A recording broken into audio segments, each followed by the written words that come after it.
Probability sampling. Sampling की दो method है। पहला मेथड है प्रोबेबिलिटी सैम्पलिंग, सेकंड है नॉन प्रोबेबिलिटी। जो प्रोबेबिलिटी सैम्पलिंग है इसमें इक्वल अपॉर्चुनिटी है हर एक के पास to be selected as a representative sample. मतलब इसमें अपॉर्चुनिटी सबके पास है। Selection is random, randomly selected होते हैं। Useful when population is diverse. Probability sampling कब यूज होता है? जब पॉपुलेशन में डाइवर्सिटी है, डिफरेंट डिफरेंट एरिया से लोग हैं। The research is conclusive in nature. Conclusion निकालना है। Long time to conduct, time लगेगा ऐसा करने में। ऑब्जेक्टिव मेथड होगा ये प्रोबेबिलिटी सैम्पलिंग में। प्रोबेबिलिटी सैम्पलिंग का फर्स्ट टाइप जो है वो है simple random sampling. Simple way में हमने किसी को भी उठा लिया, मतलब इसमें कोई टेक्निक हमने नहीं लगाई। It is the simplest form of sampling with highest degree of randomness. मतलब हमने कोई टेक्निक नहीं लगाई, हमने बस सैंपल ले लिया। बस सैंपल का मतलब ये है कि पॉपुलेशन, जो पॉपुलेशन हम स्टडी कर रहे हैं, तो सारी पॉपुलेशन की तो स्टडी नहीं कर सकते, मतलब सारी पॉपुलेशन को तो नहीं ले सकते। तो कुछ लोगों को लेके वहाँ के पूरा एक लोगों के बारे में पता कर लेना।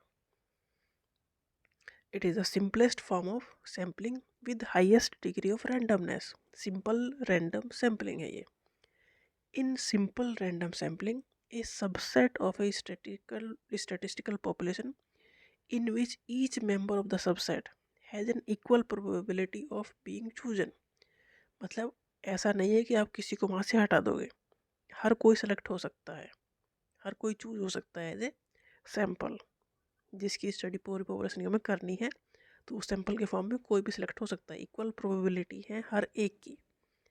Equal probability of being chosen and is meant to be unbiased representation of a group. मतलब कोई भेदभाव इसमें नहीं हो रहा है।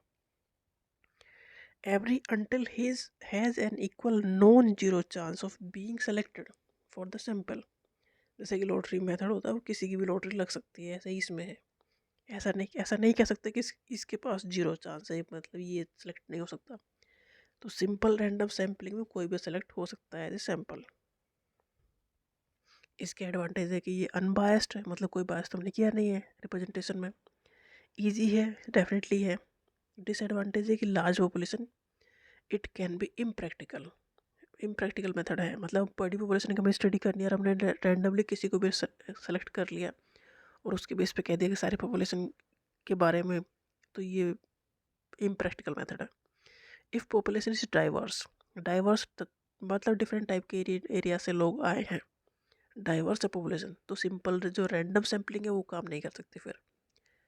Potential for used, under used और ओवर यूज्ड।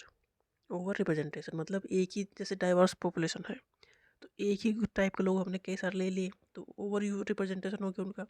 और कुछ हमने बिल्कुल भी नहीं लिए तो अंडर रिप्रेजेंटेशन हो गया। तो कुछ एडवांटेज कुछ डिसएडवांटेज है इसके।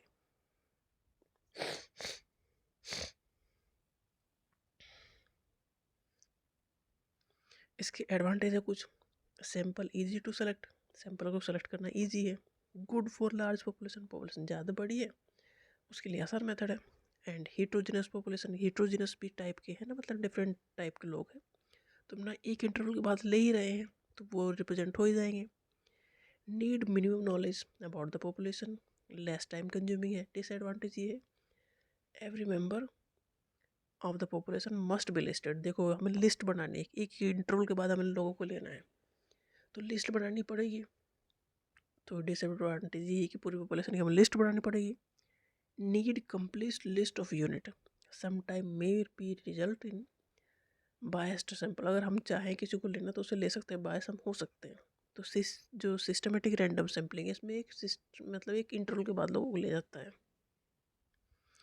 Stratified sampling, in this method population is divided into sub groups based on a certain characteristic. मतलब पॉपुलेशन को डिवाइड कर दिया ग्रुप्स में। तो random samples are then taken independently from each sub groups. मतलब एक टाइप के लोग एक ग्रुप में, दूसरे टाइप के दूसरे ग्रुप में, मतलब एक मेल का सेक्शन एक फीमेल का सेक्शन, इस तरह से। तो एक मेल को लेना तो एक मेल को ले लिया, वहाँ से एक फीमेल को ले लिया। तो random samples are then taken independently from each sub group. मतलब मेल 10 लोगों का ग्रुप है उसमें किसी भी मेल को ले लो। इंश्योरिंग रिप्रेजेंटेशन फ्रॉम ऑल सब ग्रुप ऑफ द पॉपुलेशन। तो स्ट्रेटिफाइड सैम्पलिंग का मतलब ये है हमने सब ग्रुप बनाए, उन सब ग्रुप में से किसी को ले लिया पर हर एक सब ग्रुप में से होना चाहिए। जैसे कि एक मेल का ग्रुप है, एक फीमेल का, एक बच्चों का ग्रुप है, या एक ओल्ड एज का ग्रुप है, तो वहाँ से हमने हर एक ग्रुप से सैंपल लेना है। तो स्ट्रेटिफाइड सैम्पलिंग का मतलब ये है, पॉपुलेशन को सब ग्रुप में डिवाइड करना और हर एक सब ग्रुप का रिप्रेजेंटेटिव होना चाहिए। This method is used to obtain a more accurate and reliable representation of the entire population. देखो हमने सब ग्रुप बनाए हैं, तो सब ग्रुप में सब एक जैसे हैं, तो वहाँ से एक इंसान लेके हमने स्टडी की है, तो मतलब पूरी पॉपुलेशन की स्टडी हो गई फिर। This method is used to obtain a more accurate and reliable representation of the entire population, especially when there are variation within different subgroup। Subgroup में वेरिएशन होंगे तो ये स्टडी और भी अच्छी है क्योंकि इसमें सब इंक्लूड हो गए।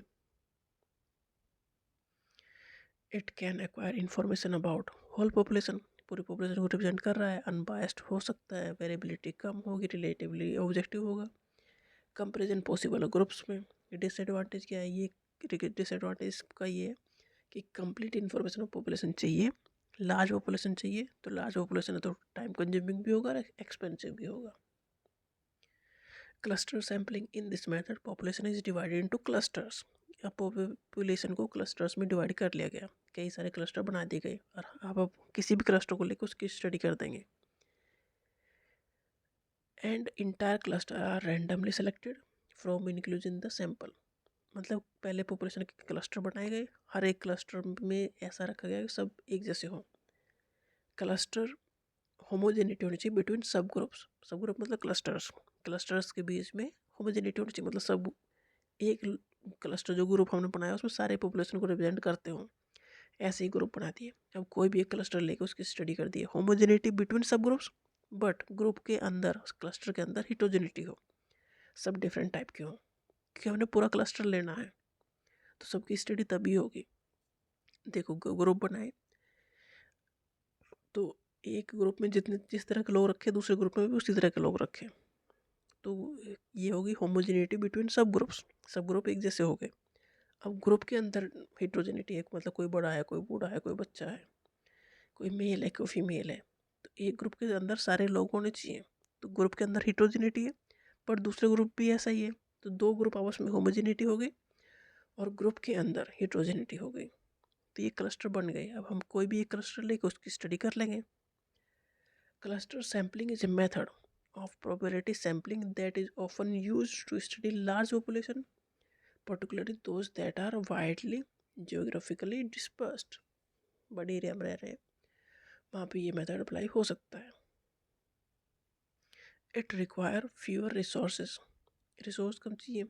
क्लस्टर सैम्पलिंग मतलब एक बड़ी एरिया में एक ग्रुप की स्टडी करके हम उसके बारे में पता कर सकते हैं। Cluster sampling can be taken from multiple areas. Disadvantage, it is easy to create biased data. देखो आप इसमें बायस्ड हो सकते हैं, आसान है। Sampling error can be major problem, error भी हो सकता है स्टडी में। पूरी एरर का मतलब ये है कि जो स्टडी हम पूरी पॉपुलेशन के लिए कर रहे हैं वो पूरी पॉपुलेशन को रिप्रेजेंट ही ना कर रहा हो। It require zero equality to be effective. तो क्लस्टर सैम्पलिंग एक बड़े जियोग्राफिकल एरिया को की स्टडी करने के लिए बेहतर ऑप्शन हो सकता है।